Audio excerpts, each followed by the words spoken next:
আসসালামু আলাইকুম। আমাদের দেশে আমরা কিংবা আমাদের দেশের বোনেরা একটা প্রশ্নের সম্মুখীন প্রায় হয়, সেটা হচ্ছে বোরকা কি আমাদের দেশের সংস্কৃতি? যারা বোরকাকে সংস্কৃতির অংশ মনে করে না, তাদের যুক্তি এদেশে একটা সময় বসবাস করত বৌদ্ধ হিন্দু, মানে তারাই কিন্তু মুসলমানদের আগে এই বাংলায় বসবাস করত।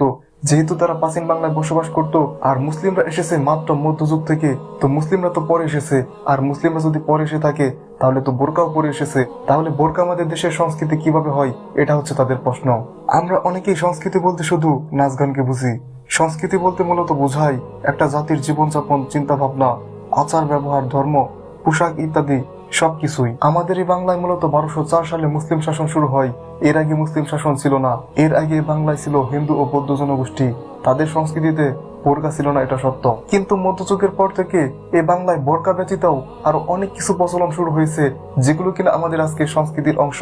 সেগুলোকে তারা সংস্কৃতি বলতে রাজি, কিন্তু তারা বোরকাকে সংস্কৃতির অংশ বলতে রাজি নয়। যেমন আমাদের অন্যতম একটি সংস্কৃতি হচ্ছে পহেলা বৈশাখ। এই পহেলা বৈশাখ কি প্রাচীন বাংলায় ছিল?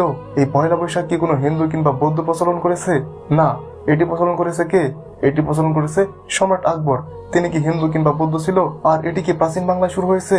এটাই কিন্তু শুরু হয়েছে মধ্যযুগ থেকে। কিন্তু তারপর কিন্তু এটি আমাদের সংস্কৃতির একটা অংশ। তাহলে তাদের মতে পয়লা বৈশাখও আমাদের সংস্কৃতির কোনো অংশ নয়, কারণ এটি তো মধ্যযুগে শুরু হয়েছে। কিন্তু আপনি লক্ষ্য করলে দেখবেন ওই নির্দিষ্ট গোষ্ঠীই বেশিরভাগ পয়লা বৈশাখ পালন করে থাকে। এর বাইরেও পান্তা, ইলিশ, বাউল গান, পিঠা, পায়েস সহ আরো কত কিছু আমাদের এই বাংলায় এসেছে মধ্যযুগে। তাই বলে কি এগুলো আমাদের সংস্কৃতির একটা অংশ নয়? আপনি বাংলা ভাষার কথাই ধরুন না কেন, এই যে আমরা বাংলা ভাষায় কথা বলি, এই বাংলা ভাষা কি অনেক আগে এসেছে?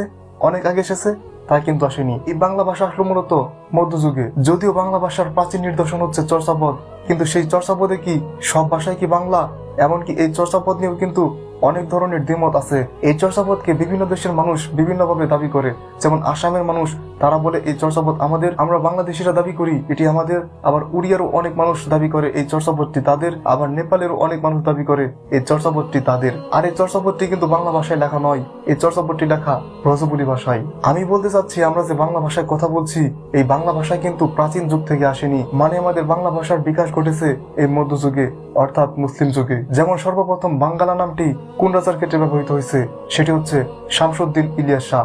তিনি কিন্তু 14দশ শতকের একজন রাজা ছিলেন। আর আমাদের এই বাংলা ভাষায় কিন্তু হয়েছে বিভিন্ন ভাষা থেকে শব্দ এসে। যেমন ধরুন চেয়ার, টেবিল, আলমারি, আদালত, এরকম অনেক শব্দ এসেছে আরবি, ফার্সি, তুর্কি, চীনা এবং ইংরেজি ভাষা থেকে। এরকম অনেক শব্দ এসেছে বিদেশি শব্দ থেকে, যেগুলো এসে আজকে আমাদের বাংলা ভাষায় স্থান নিয়েছে। আর এইসব সব ভাষার সংমিশ্রণে আজকের আমাদের এই বাংলা ভাষা। এখন কি আমরা ইচ্ছা করলেই সেই শব্দগুলো, সেই আরবি শব্দ, ফার্সি শব্দ, তুর্কি শব্দ বা ইংরেজি শব্দ, সেগুলো বাংলা ভাষা থেকে বাদ দিতে পারবো? এখন কি তারা বলবে যেহেতু বাংলা নামটি সর্বপ্রথম একটি মুসলিম শাসকের ক্ষেত্রে ব্যবহৃত হয়েছে, তাই বাংলা ভাষা আমাদের বাংলাদেশের সংস্কৃতি নয়? এটি কি তারা বলবে?